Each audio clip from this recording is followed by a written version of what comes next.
अस्सलामुअलैकुम, कैसे हैं आप सब? उम्मीद है कि आप सब अपने घरों में खैर व आफ़ियत से होंगे।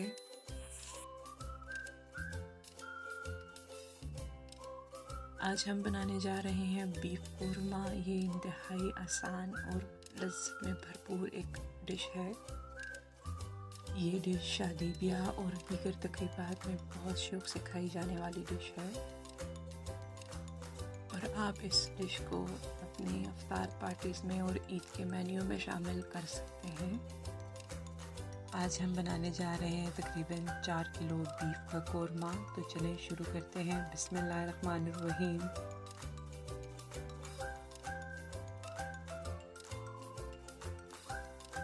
मैं बीफ कोरमा बनाने के लिए घी का इस्तेमाल कर रही हूँ और घी मैंने लिया है तकरीबन 2 से ढाई कप। घी शामिल करने के बाद हमने इसमें मीडियम साइज़ के 4 प्याज लिए हैं और हमने उनको बारीक काट लिया है। जब तक प्याज गोल्डन ब्राउन होता है तो मैं आपको बता देती हूँ, हमने तकरीबन 20 से 25 जबे लिए हैं लहसुन के, अदरक ली है और 6 से 7 हरी मिर्चें ली हैं। आपने इन सब को बारीक चॉप कर लेना है। हमने इस प्याज को ब्राउन नहीं करना, हमने सिर्फ इस प्याज को इतना ही बनाना है कि इसका कच्चापन ख़त्म हो जाए।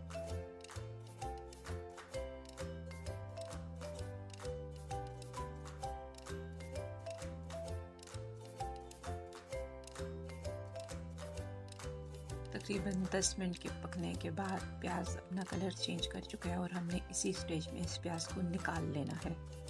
आपने किसी भी स्ट्रेनर की मदद से प्याज को निकाल लेना है।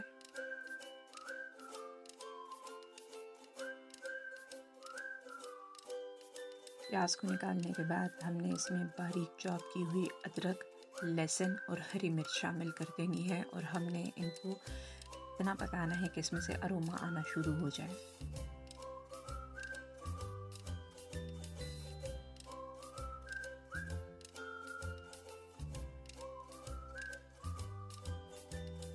लहसुन अपना कलर चेंज कर चुका है और अब हमने इसमें शामिल करना है बीफ। बीफ मैं बोनलेस ले रही हूँ और तकरीबन 4 केजी बीफ है।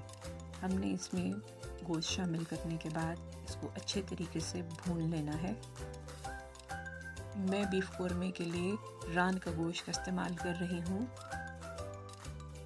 गोश्त को साफ़ करने के बाद मैंने इसको 1 से 2 पानी धो लिया था और आपने इसको 1 से 2 घंटों के लिए खुश्क रखने के लिए रखना है। आपने इसको किसी भी स्ट्रेनर में डाल के पानी से खुश्क कर लेना है।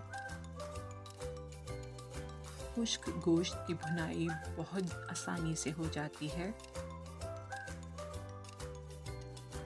जैसे जैसे गोश्त भुनते जा रहा है और गोश्त अपना कलर चेंज कर रहा है, यकीन जाने अदरक और लहसुन के साथ इसका बहुत प्यारा अरोमा है।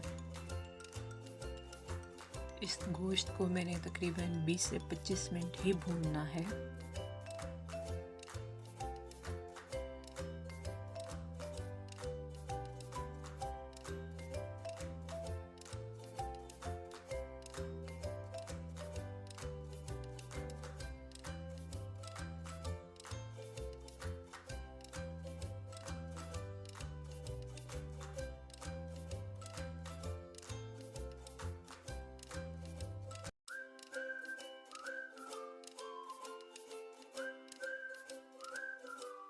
तकरीबन 20 से 25 मिनट की भुनाई के बाद ये गोश्त बिल्कुल डन है। अब हमने इसमें मज़ीद इंग्रेडिएंट्स शामिल कर देने हैं। सबसे पहले हमने प्याज शामिल करना है। ये वही प्याज है जिसको हमने तकरीबन 5 से 10 मिनट पका लिया था और हमने निकाल लिया था। हमने इसमें प्याज को पेस्ट बना के शामिल करना है और तकरीबन 5 मिनट तक आपने इस प्याज के साथ गोश्त को भूनना है।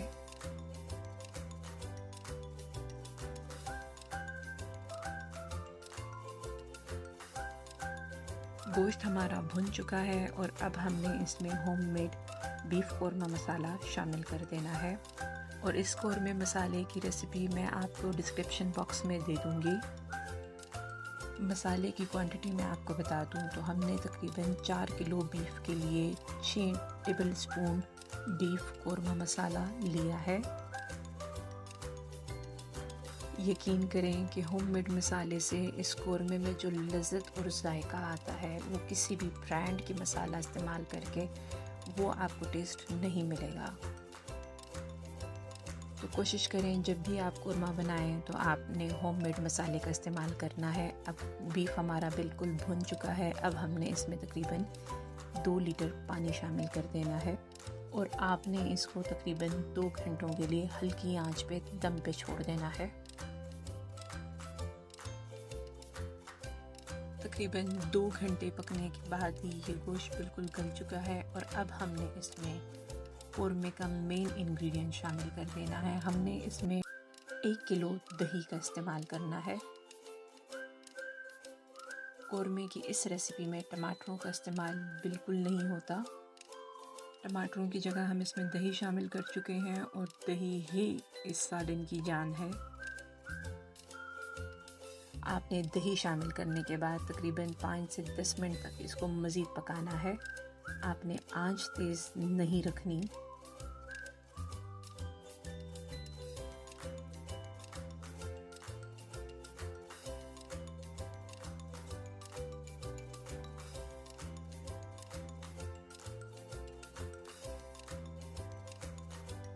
तकरीबन 10 मिनट के पकने के बाद ही आपको साइड पे घी नज़र आना शुरू हो जाएगा।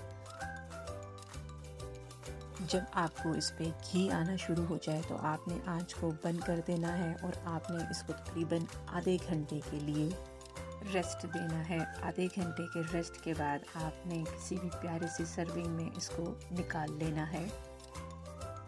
आप इस कौरमे को नान, चपाती, पराठे के साथ सर्व कर सकते हैं। मुझे उम्मीद है कि आप ये रेसिपी ज़रूर ट्राई करेंगे और जब आप ये रेसिपी ट्राई करें तो प्लीज़ कमेंट्स के ज़रिए अपनी राय का ज़रूर इजहार करें और अपने दोस्तों और प्यारों के साथ शेयर करें।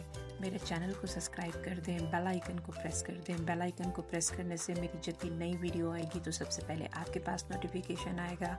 अपनी दुआओं में याद रखें, खुश रहें। मिलते हैं एक नई रेसिपी के साथ। शुक्रिया। अल्लाह हाफ़िज़।